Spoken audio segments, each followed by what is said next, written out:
Hey there guys, welcome to the brotherhoodofgaming.com. Right now we are standing outside of Regal Cinemas, having just seen the midnight premiere of Man of Steel.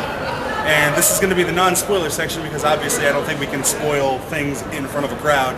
So, what did you think of the movie, Gene? Thought it was a little long. There were some parts we could have cut out, but overall it was a great film. A lot of action, a lot of things I always wanted to see in a Superman movie that I finally saw in this film. Okay, so in terms of story, the story was great. I was never bored. I was never, like I said, there was a few scenes here and there I thought could have been chopped down a little bit, but you know, still, despite that, it never bored me. Never lost my interest. It had a nice way of jumping back and forth between the present to the past. It never got lost. I didn't follow the whole thing. yeah, for me, the story started out great, and then as soon as we get to like the quarter section, things take a little bit of a slow pace, but it's not technically boring. And then it ultimately picks up in the end and just carries you all the way through the film, and it makes it 100% enjoyable. Special effects were fantastic. Love the special effects. It really captured the feel of a DC comic book. And there were just scenes in here that I just really enjoyed, and the acting was great. Yeah, the fight scenes were, of course, there's going to be fight scenes, and they were really good. Let's see, the music orchestra. I enjoyed everything. I enjoyed the music, I enjoyed the fight scenes, and enjoyed the story. It was a very good experience. I really enjoyed it. So overall, would you tell people to go see this movie? If you're a comic book fan, definitely. If you're not a comic book fan, it might be a little bit hard to sell, but I say you would still enjoy it. So in terms of all of the Superman movies that we have seen up to now, what do you think this one stands in? Right between 1 and 2. Yeah, I think it's a very strong film. It was definitely an interesting reimagining of the Superman universe. And there's a lot of Easter eggs that set up DC Cinematic Universe. Yeah, so if you're familiar with the DC Universe, you're going to see familiar Easter eggs. You got to be looking for them. Overall, we give it 2 thumbs up, and you guys should definitely check it out when you get the chance. Well, be aware of the spoiler version, which will come later. Meanwhile, you're watching the Brotherhood of Gaming at 3 a.m. See you next time. So we're heading out the cold. I think Will's still trying to wrap his head around this movie. These are the 2 comics, by the way. By the way, when Will got his Worlds Collide, that very later that day, I got these Superman comics to celebrate the new movie. Mm-hmm. Yeah, one that gave away just to do that. Yeah. Okay. Well, we're both really tired. It's 3:30 in the morning. Yeah, looking at my non-existent watch here. I don't know if we want to like go through this movie scene by scene. Maybe just pick spots we want to talk about or things we want to emphasize. Especially because this movie is honestly, I don't want to spoil it that much. This movie's jam-packed with stuff. It really is. You know, a lot of you probably are familiar with Dark Knight Rises, which is the last Christopher Nolan. He said something in the car that really got me thinking. Go ahead. Yeah, because now a lot of people agree with Dark Knight Rises. Now, if you love Dark Knight Rises, that's fine. But what I'm saying is, for a vast majority, including myself, Dark Knight Rises was one of those movies where you'll walk out of the theater and you'll be like, oh my gosh, that was awesome, it was amazing. And then as the days go on, or as even the minutes go on, you start to think about the film and you're just like, huh, that movie had so many plot holes in it, and then by the end of the day, you thought about it so much and you're just like, wow, this movie sucked.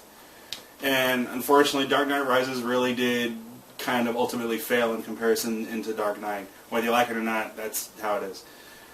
Now, I compared that notion to Man of Steel, where it's actually the opposite, where if you're very familiar with Superman and you're very loyal to his mythology, you will probably walk out of this movie not liking it, if not very close to hating it. Until you spend quite a lot of time, or like a few minutes, thinking about it. Like, you just sit there and ponder and think about the movie you saw and discuss it with friends if you have to. And then you start to appreciate it more. Until you're finally like, you know what? That really was a good movie. That was a damn good movie. Well, like another thing I was telling Will is that Superman is a character that's been around for 75 years. And he has had many different interpretations. You were pointing out a few. Oh yeah, like there's some in the past where he's like when he was adopted by the Kins from an adoption agency. Right, we actually went to an orphanage for a while. Yeah, and discovered his powers there. That was like the cartoon, I think, or the there have been some where he hasn't been raised by the Kins. George Reeves' version of Superman, Christopher Reeve's Superman from the Super Friends. Yeah, and for example, Christopher Reeve's Superman by Richard Donner. As far as I know, he didn't even read the comics, so obviously he's big into a different interpretation. Let's see, Superman the animated series from the 90s, Justice League, Adventures of Lois and Clark, Superboy, Smallville, Superman Returns, all these different variations. So, and of course, Superman and all the different variations he's had through the comics. So yeah, so even though everyone has their own definitive idea of what Superman is. But what made them all okay was that even though they all had their own definitive startup, they all basically fell on the same route. Where Superman had a very basic look, he had a basic following, he had a basic attitude, and he even had basic weaknesses that everybody knew about. And this Superman is really more closely to how he is in the comics nowadays. Would you agree? Closer, but even still, it takes a lot of liberties of its own. Not a bad thing at all. I always view Superman nowadays being more angrier, being more no nonsense. You know. Yeah, because if you go back to Superman back in the early they really emphasize more the alien part of him. Well, yeah, because like if you go back to Superman back in the early days, there really was a lot of propaganda to him because with World War II, they really had to make him more of this hero character that different times. Right? Yeah, like had nothing wrong and would always do right to give like our soldiers or the people that were struggling at the time somebody to look up to as a symbol of hope. And with all due respect, that's really not just as a fictional character, but as a character in itself. That's what this character means. Superman is a symbol of hope. Right. And unfortunately, a lot of people haven't really got that. But what this film did, at least as far as in terms of storytelling, was kind of refresh that idea. It's a movie that really tries to bring him into the post-9/11, 21st century, more cynical kind of world. Because he himself is a more cynical character, I believe. You know, he still has that, Kansas upbringing, but he's a lot more of a loner. A lot more isolated, just like I said, just more, like he cares for human beings, but he knows he'll never be one of them, so he's kind of distant from them in a lot of ways. Oh yeah, because even as a child, he's really struggling to get a handle on these powers. Like, before you go on, I just want to point one thing out. When you're, I've been watching, paying attention to like all the major critics, and this movie has gotten very mixed reviews, and there are a lot of critics that have really disliked this film. And again, this is my own personal opinion. I think a big reason why is that, like we were talking earlier, this Superman is not what they believe. In fact, I've read reviews stating that, they miss the past, they want the Christopher Reeve, they hope that the next one has more of the old Christopher Reeve kind of charm to it, and. It's to me, it's kind of like one of the advantages that Marvel characters have when you take them to the big movies nowadays is because, again, this is my own personal opinion, but a lot of mainstream audiences aren't really familiar with the Marvel characters until they see them on the big screen. I don't think a lot of people were very familiar with Thor or with, Iron Man or these characters before they got on the screen. People are very familiar with Superman. And have a very definite opinion or vision of what Superman is. And like you were saying, since this character is so different, a lot of people will come out of this theater jaded. And it's very fair. It's perfectly fine. It's a very fair opinion. It's perfectly fine, yeah. In all aspects. In your opinion, white people, it's very fair because it's true. Mm-hmm. Superman is one of those. It's just like anything that ages over time. Everybody's going to have that is known broad and wide. For example, Tim Burton's Batman versus Christopher Nolan's Batman. Oh yeah, like Heath Ledger versus Jack Nicholson. It's the same thing. Hell, let's have a more recent one. Tomb Raider in the 90s against the remake from 2013. And again, it's the same thing. It's just, are you willing to? In this case, the movie really kind of relies on how far are you, as a fan, or as a person who's familiar with Superman, willing to expand your imagination upon viewing this character. Because we've already seen him in different realities, in different forms, in different Earths. So, would you be willing to accept this one as a new Earth? A different story? And I heard that this movie's more based on two. There was two. It's not based on a specific comic line initially. Oh no, it's not. It's based, but there were two comics that kind of heavily influenced it: Superman Earth 1 and Superman Birthright, which are two stories I haven't read yet, but I'm trying to read. I tried to read before I got to the movie, but like I said, those just two different interpretations that kind of remodeled his origin. So yeah, this is a movie that's fun to talk about, but it's also hard. Well, the editing was very different. Because they did this whole thing where they were like jumping back and forth between the past and the present. I was fine with it. I could keep up with it. I thought, but I have a feeling yours was a little bit different. Like, I could keep up with it. I was worried, is everybody else okay with this? Because I can follow it because I know Superman well enough to know what's going on. Mm-hmm.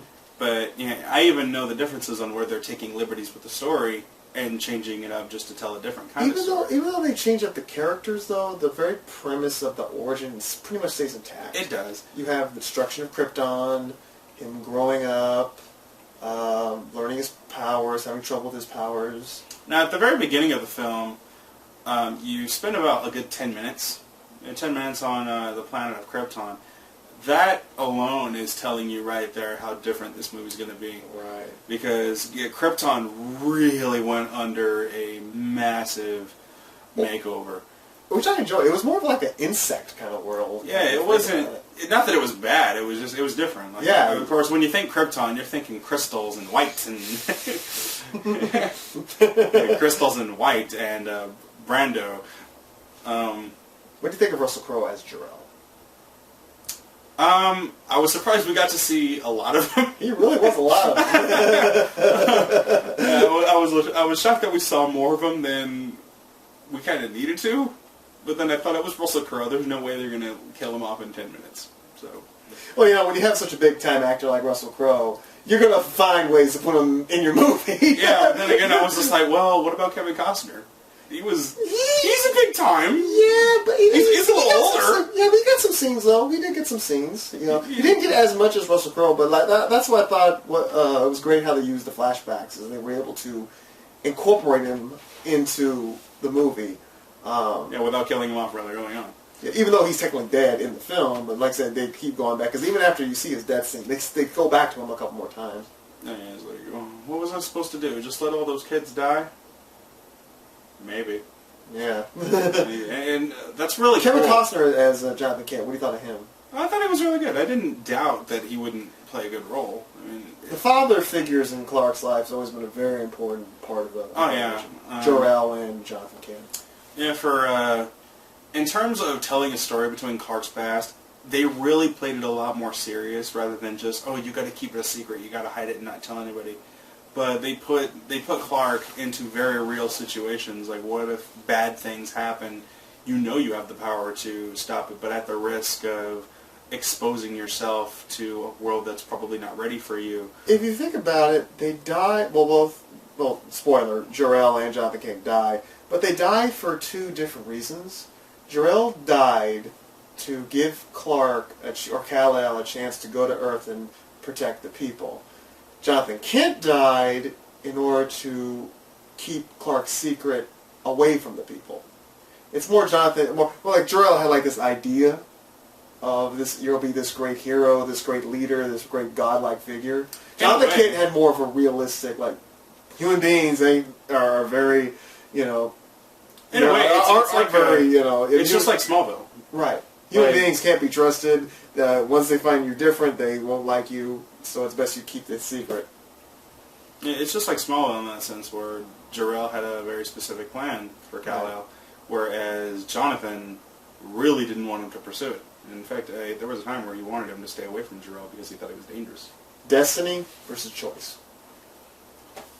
And, speaking of choice, they talked about how apparently Krypton had gone through such an evolution where they had created artificial creation of life form, which is, it's just like Star Wars Episode 2, Attack of the Clones, where the planet of Kimono or something had created artificial life forms that were specified to do certain jobs and tasks. Exactly. Every individual had a task that you had to function. Yeah, whether you were going to be a soldier, whether you were going to be a scientist, it was like inbred into your DNA. So Clark was Kal-el was the only freak because he was natural born. Yeah, Kal-el was the only natural born Kryptonian that had been done for centuries, apparently. Right. And I don't know how they authorized it, but... And the major plot of the film is the Codex, which is like the blueprint of the planet of Krypton. Which is embedded in some sort of skull, which I can only imagine is an ancestor of long age. Right, and he put it inside Kal-el. General put it inside Kal-el before he put him up. Strange Kryptonian science. Don't bother. Right. It's weird. Like, they don't really explain the Codex too much beyond it's the blueprint of what makes Kryptonian function. Right. And somehow they put it inside Clark. That's the part so you can understand it, but you can let it go. I mean, it's strange Kryptonian alien stuff. Right. And when they go to Earth, though, you immediately see him as an adult, and he's like going through. How do you like the first part where he's like going throughout the planet doing like different... At first I didn't get it. At first, because they really rushed you into it. Like, immediately he goes to Earth, all of a sudden... He's growing up in a like lobster ship or something. Yeah, like, why the hell is he here? Who's this? Why is he doing this? How did he get over there so fast without flying? What's going on here? Why is he exposing himself and helping these people? You know what they did? You know what they did? Huh. They took a page from The Hulk and Bruce Banner. Because if you ever watched a TV show, Bruce Banner did the very same thing. Yeah. Go from town to town, help people. I know. That's exactly what Bruce Banner did. Right. Like, that's exactly what I thought. Like, he's even doing the same thing. He's hitchhiking and going, like, that's what he did at the end of every episode. Yeah, I keep waiting for, like, the Lonely Man to start playing. I know. I was just like, Marvel's going to sue somebody real easily. Like, I was just like, yeah, well, whatever. I think we can segue down to Lois Lane, played by Amy Adams. What do you think? How did you think she did as Lois Lane? Did you mind that she had red hair? Because I know a lot of people are freaking out because she had red hair instead of black. Lois Lane's not a very hard role to play. Just get yourself in trouble, and there you go. Well, apparently it is, because you saw how poorly she was playing Superman Returns. Well, I think the problem with Superman Returns is everybody was expecting... What's her name from... Margot Kidder? Yeah, they're expecting her and they didn't get her. Right. Well, then again, since it's in the same continuity as the Christopher Reeve film, yeah, I guess I kind of was too. Like, how are you going to explain how she got younger? Yeah. But I thought she played her role very well. She did a lot of Lois things. She got herself into trouble a lot, so she was rescued. There was only one problem that we had with her, and that was her relationship with Clark. Oh yeah, that was like, see, immediately... We saw it building, but then at the end, what did they do? They kissed. And it didn't feel earned. No, I'm trying to think, like, why the hell was she searching for Clark in the first place? What happened? Well, I think she was just researching because of the ship, or the possible ship that was found in the... Oh yeah, she hallucinated, she thought she didn't think she did. She knew what she saw. She followed Clark into... Instead of the Fortress of Solitude, it's like the ship. How did he know it was there? I think it had to do with the little key thing. I think it was guiding him. It's a tough sell, but I'll buy it. Yeah. They didn't say that, but I'll buy it. Right. And like he heat visions his way through like solid ice. I like the use of the heat vision in this one. Oh yeah, they went out of their way to really exploit it.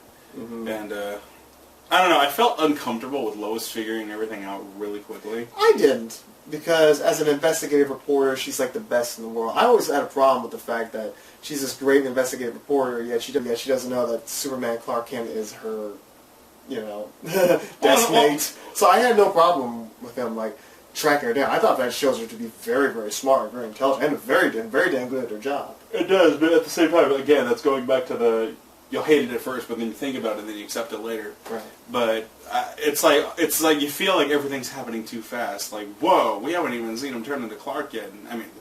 We haven't even seen him turn into Superman yet, and already she's figuring shit out. Like, oh, you're going too fast. Like, slow down. It's like this movie's rushing to get Superman out there, and honestly enough, it doesn't feel like they did it fast enough, because you waited like a good 30 minutes to see him in suit. He looked. The suit looked great, by the way. I thought the suit looked fantastic. The suit was really awesome. Like, and I love it when he first gets out there and he's learning his powers. First he's leaping. Yeah, like, able to leap tall buildings in a single bound. Right. Bear in mind, Superman couldn't always fly. Now his powers were a little bit different, or activated a little bit different. It was like a combination of the sun, but also like the gravity and the atmosphere. As far as flying goes, it was gravity in the atmosphere. Right. The sun is pretty much what gave him everything else, because they showed how because it's a younger sun, and the younger sun and its radiation is what's affecting his cells. And the gravity, I guess, because the gravity is lighter. That also helps him. You know. Even though they debunked it when they talked about it on like the documentary of Superman, like how his powers work. Like regardless of what gravity, there's no way he'd be able to stay on permanently. Well, like I said, it's they switched up the science a little bit here. And but like I said, it's one of those differences you'll have to go through. But then things really start going when the Kryptonians arrive, because Zod and his gang was sent to the Phantom Zone, which was cool, and then they left the Phantom Zone, and they're after Kal-el because they want the Codex that they can use to recreate Krypton, and that's basically their plan to terraform Earth into Krypton. And it's a plan that makes sense. It makes sense that it's encoded within their DNA to do this. Mm-hmm. And what they want with Kal-el, other than just... They really don't want Kal-el, they just want the Codex. And then they find out that it's in him. Yeah. And it's like, oh. Do we need him alive? No. Another performance I really loved in this film was Feora. I thought Feora was fantastic. In other words, Ursa. Ursa, yeah, Ursa in comics Feora, but man, she stole a lot of scenes. I just love how incredibly vicious she was. Oh yeah, she was talking about like I'm a trained so and so, and you're a nothing. Like I'm far more evolutionized than you are. Let's talk about the big battle scene in Smallville. How did you like that whole sequence? It was fast. Like you really got to be paying attention. But as it should be, because when you have Superman fighting superpowered beings, it should be fast. Yeah, what was really interesting and what was really cool, like had not been done on screen, or at least maybe it has in the Marvel films. I haven't seen them. Is really how fast Theora was attacking these guys. Like she was pulling Wesker moves out. Yeah, they look great. Like she's really going super fast on these guys. Like instant transmission, like to these guys. Like Albert Wesker stuff. Like just really fast. Zip zap, zoopity bop. And in Smallville, it was Superman versus Feora, and I'll just call him Non, just the big bulky strong guy. Why not? And I loved how Superman was struggling with that. Like he was fighting two trained Kryptonians, yeah. But the punches, you see people flying through buildings, and it's like what you see in these DC animated movies come to real life. And I thought it was great. Yeah, the only advantage that Superman had was he had been on Earth so long that he's been well adapted to how his powers work in the environment. Right. Whereas these guys are. They had to have these suits and these helmets to protect them. Zod took his helmet off, and you see him struggling like Clark did as a kid. Again, I thought it was very. And he even falls to his knees, and like he's got to have like friends carry him out. He's like, okay, this planet sucks. And like you see all of the other bad guy Kryptonians, they're like crawling on the buildings because they can't fly. Like they're having to pounce and I don't know, weird stuff. The final battle in Metropolis. Oh yeah, the ultimate payoff is the final battle. Because it's twofold. Them trying to stop the drills that are terraforming the. Yeah, and the thing you love too was the fact that the humans. Yeah, I was just about to say that. Like the humans weren't just laying back and being, defense was like, oh my god, we can't do anything, just hide and bury our heads in the dirt and hope to God some guy in red tights helps and saves us. The humans went out of their way to try as hard as they could. Futile as it was, they tried to use every trick they had to fight back. Right. Like, nothing worked. Like, these guys were pulling out pistols, or, like, they were throwing shit at these guys, trying to do anything that would fight them back. And I think one of them actually did do damage on Theora. Like, she actually did get torn up a little bit. The friends had to go to take her out. The missile, when she got hit with the missile, she tried to block it, and it kind of knocked her out.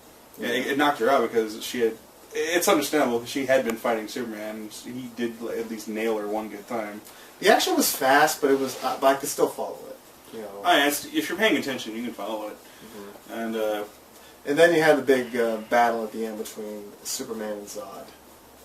Yeah, long story short, Zod, he plans to create an ultimate genocide on the entire Earth, which would kill all of the Earthlings, and then they would repopulate Earth and make it new Krypton, which is interesting because it almost follows the story.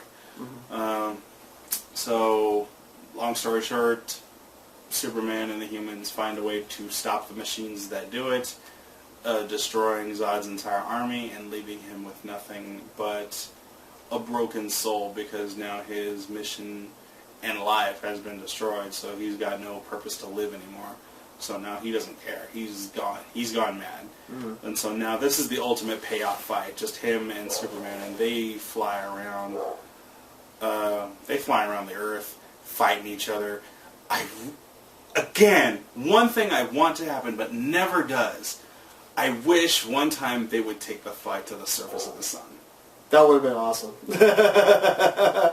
but you're right. They beat the hell out of each other all through. Yeah, because it would be so awesome for these guys to be literally standing on the surface of the sun, punching blows at each other for at least a good 2 minutes.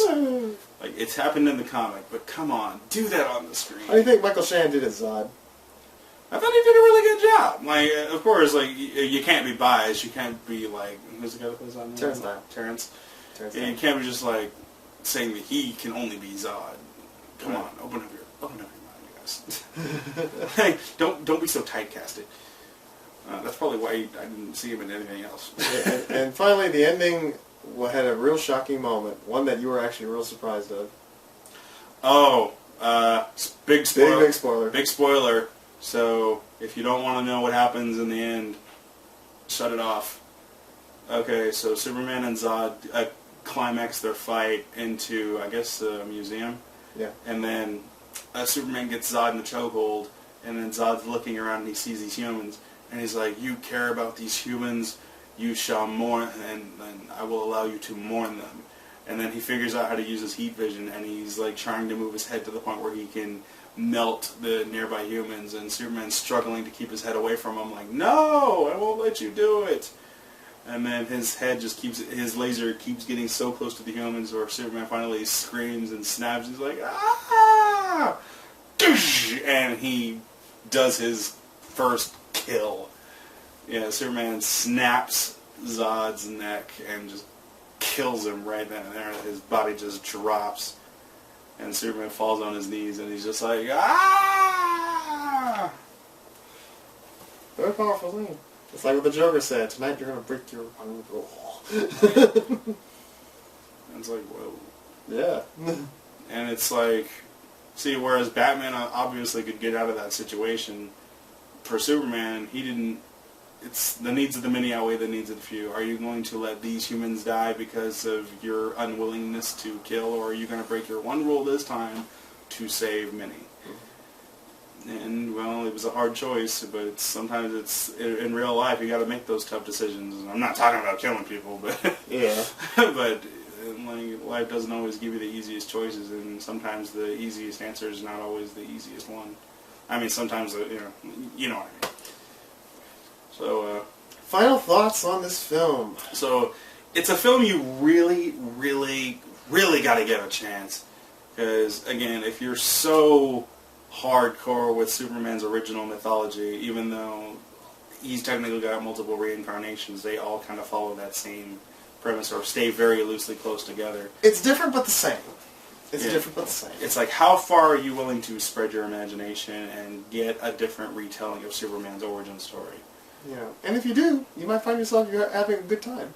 Now, bear in mind, guys, if you are that hardcore, again, you might not like it at first.